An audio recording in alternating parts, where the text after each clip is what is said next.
gentlemen of the Bert Show community, I present to you the latest Gracie Award winner, back in Atlanta from Los Angeles, Kristin Klingshirn with her trophy. Look at that. She's back. Look at that beautiful thing, man. It also doubles as an ice cream scooper. I'm very excited. And it's got some good heft to it, so I can also use it to do like some bicep curls. That thing's thick. You're talking about my award, not me. Just making sure we know that. Tell us all about it. Congratulations. You know, it was all right. I'm just kidding. It was amazing. It was so incredible. It was so awesome, and it was everything I ever dreamed of. Cassie, you got to add some green here, also some color here to this whole weekend. Yeah. Oh my gosh. Where do we even start? The award ceremony itself was watching like a bunch of motivational TikToks strung together in the best way. Like it was, if the Oscars and the Emmys could get these speeches, the ratings would soar. Really? It was a 3-hour show, and only near the very end, because at this time it was like 9 p.m. there, midnight our time. My butt was hurting. I couldn't breathe because of my Spanx, and I had ripped a hole in the butt of my Spanx, which was really uncomfortable. That's when I was like, all right. But it was an incredible weekend. Just to reset for the one or two of you that might be new around here, Kristin won a Gracie Award, which is the most prestigious award a woman can win in media. And Cassie and Kristin were out in L.A. for the ceremony. Yeah, and it literally lived up to every expectation and exceeded all of them at the same time. So as we were getting ready on Tuesday for the award show, I gave myself 3 hours to get ready. And the nerves, it was so crazy because it's not like you're going in not knowing if you won or not. Like, no, you've won and you're going to get your award and you're going to have a fun night. But I was going to have a golden mic moment. So there was like 160 winners, right? So not everybody's going to get on stage. Sure. And, I was not getting on stage. The main stage. The main stage. Okay. Yeah, the main stage. I was one of those, side stages. But there's you go and you check in, and there's a long, not a long line, but a line of people going in, and they had some cameras set up with, people to ask you questions so you could accept your award. And I was like so freaking nervous. I mean, right behind us was a woman by the name of Nika, and she was the producer for Megan Thee Stallion's documentary. Wow. Like, it was just, I walk in, and there's Lonnie Love standing there.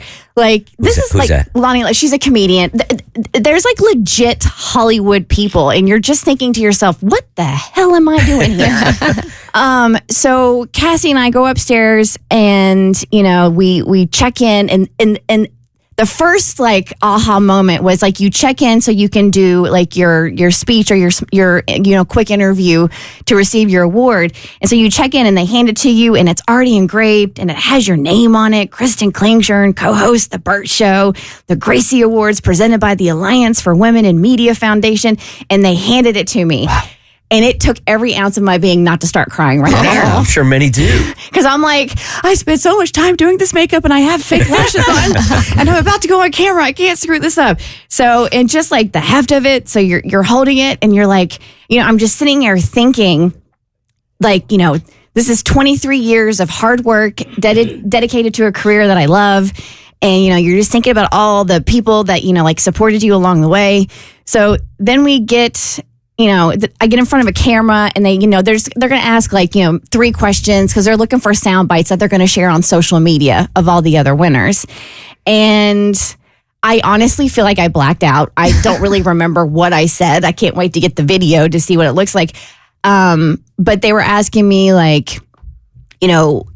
what this award means and what was your answer? What you hope it conveys. And I do recollect saying, because I have said this before and I had this one in my back pocket, was I've always believed, what's the point of having a voice and a platform if you're not going to use it for good? Bravo!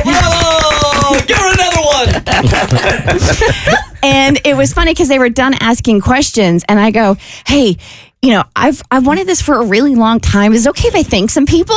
And she was like, yeah, sure. Like, I don't think it. And so I look in the camera and I just started thanking everyone who had supported me and been along this ride.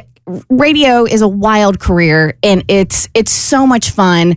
but there is sacrifice that comes along the way. And I just wanted to acknowledge those people that had, been by my side throughout this 23-year process. And it was nice You to start making names up like Barack Obama helped me out. Then there was a time I spent with George Clooney, so I need to thank him. No, I actually kept the people I actually know and have met. And so I thanked my Bert Show crew. Of course, I thanked the listeners and how incredibly supportive they've been. I gave Cassie her deserved shout out for the beautiful nomination and, submitting the audio. And, of course, thanked my family and my friends. And I just really wanted to make sure I got to thank my husband and my son because they are the ones that have sacrificed the most and have, just been my biggest cheerleader.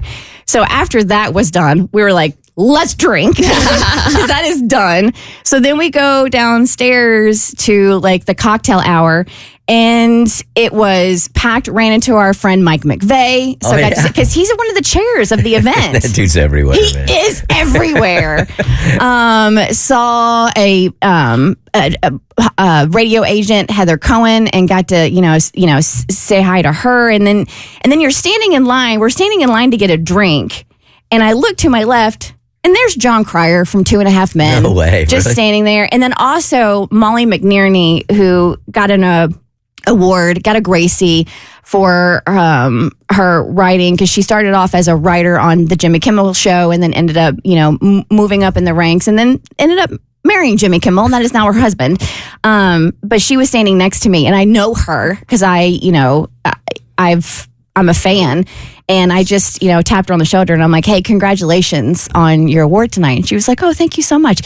She doesn't follow very many people on social media, but afterwards I put the follow request in and she accepted it. Oh, you're at the table, man. So we get our drinks and then Cassie and I leave and we go and we're sitting at a table, and it's the NBC Olympic sports coverage team, which is all women. And they had won one of the major awards that night too, because of their coverage of the Summer Olympics. I mean, and with Jordan Childs and Simone Biles and Kaylee Ledecky and just, everything they did. And so they were there at the Gracies, and another one of their producers was in, I think they said New York for the ESPYs, because they were receiving rewards on the same night. And Cassie asked, she's like, well, would you rather be there or here? And they're like, oh, we'd rather be here. Just because they said it's such a non-pretentious night. There's just a lot of authenticity and genuineness about the award show. And one of the women had been there before. It was her second Gracie's. And she goes, I literally felt like I could run through a wall after the last one. I just felt so empowered and so inspired. And I'm like, that is so cool. And so the doors open and we go into the award ceremony. And again, we're at the Beverly Hills Wilshire, and it's just decked out. It's beautiful. We sit down at our table. The woman sitting to my left was one of the judges. She lives right down the street from me. No way. You're kidding. Yeah, she lives in Buckhead. So, hey. And the woman sitting to my right used to work with you, Bert, on Jack Diamond's show. No way. Yeah. Well, I forgot her name. I think her name's Marilyn. I probably have also. Yeah, I don't think she worked on the show, but she worked at the station. She worked at that DC station 107.3. And she said she did a remote with you like forever ago. Yeah, it was one of the best remotes She was ever. your biggest fan. We talked a lot about you. So we sit there, and then the award show starts, and you knew you were in for a spectacularly motivating evening, because this choir comes out, Vox Femina, and they performed What Happens When a Woman. What happens when a woman takes power? What happens when she won't back down? What happens when a woman takes power? What happens when she wears the crown? What happens when she puts her own body? What happens when she sets the beat? What happens when she bows to nobody? What happens when she stands on her own 2 feet? What happens when a woman takes power? So, I mean, goosebumps for everybody. And we're all just sitting there. And I'm like, oh, this is the kind of evening we're in for. I am going to feel like I could run through a wall after everything is said and done. A good choir will get your blood pumping, man. Every time. And then out walks Fortune Feimster, which was so funny because she called into our celebrity challenge. Tommy knows her. She was an intern for Tommy back in the day.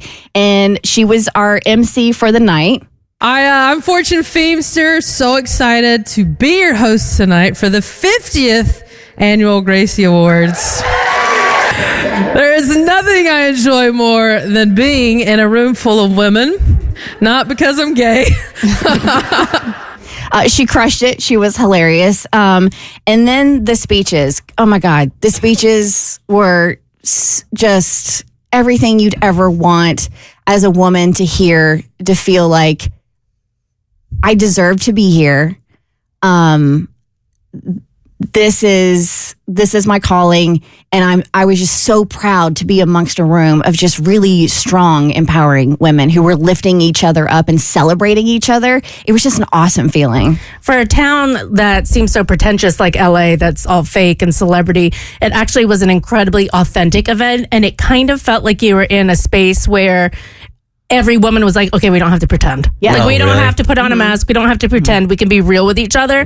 And it didn't feel real in a way where, like, well, I'm going to say this to get the PC points and to look good. It truly felt like stripped back authenticity. And it was so incredible to see there's like this huge room of people being celebrated for the work that they have done, whether it's in comedy or whether it's in documentary, and just the diversity in projects and people in that room. And it really was, I don't know how it made me feel this way, but it kind of restored my faith in humanity a little bit, because it let me see that there are other people out there who care about the same things that we do and are talking about it in their circles. And I'm like, oh, that's great. We're not in a bubble.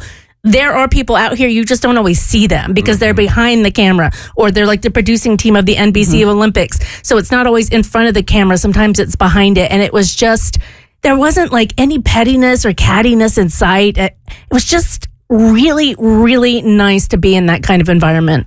So Sarah Sidner won for Women's Health News. She won for her breast cancer journey on CNN Worldwide. And like, this was some of her speech. We only have a finite amount of time.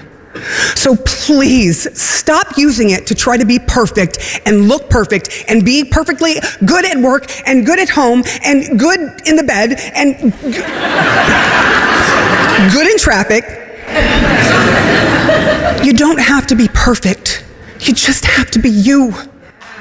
Just be you. Yeah, she had like the room in tears. And that was just the kind of night that it was. So, you know, everything comes to an end. We got a really nice swag bag too. Man, Yeah. that puppy was huge. What they put in there? There's all, I mean, you name it, from earbuds to like some kind of battery thing to, from facial products. It was just, it was heavy to carry back to the room. It was hilarious. And so, we enjoyed the night, and then we left, and of course we went out. We took Gracie for a little spin. Does that get you into free stuff? No. Like no cover charges, drinks are cheaper. You can run This through. is LA. Those no. You can run through red lights. This is Beverly Hills. Those drinks were crazy expensive. Those drinks, like the pricing, it was amazing. But the pricing at that hotel was like someone's brother's cousin's kid just made up the prices. It's Beverly Hills, Wilshire, right? Yes. Yeah, it's crazy. So we went and grabbed a seat at a lounge at the hotel and sat there and had a couple drinks and just got saucy and stupid, and then just kind of let let the whole evening wash over us of what we just witnessed. And it was, and then it just kind of settled in, and I was like, man, I really needed that. Yeah. Like, not the award, but just The drink. yeah. The $36 cocktail. The $36 rosé of Whispering Angel. And I'm like, I can buy a bottle for the cost of this one glass at Kroger if I wanted to right now. No, it was just feeling so invigorated and re-energized. And like, I just, feeling like finally, I deserve to be in this space, and I am honored to be in this space, and I couldn't have done it without the people around me. Feeling just so grateful and emotional, and like I'm ready for whatever's next. Okay. You got a seat at the table, girl. I did. Got a seat at the table. And it was cozy. And it was cozy. God, we should have had we should line up Kristin's stupid bit of the week next. Yes, we just should. to keep you humble. Now, we'll tell you later about how I lost the award, but we got it back. The Bert Show.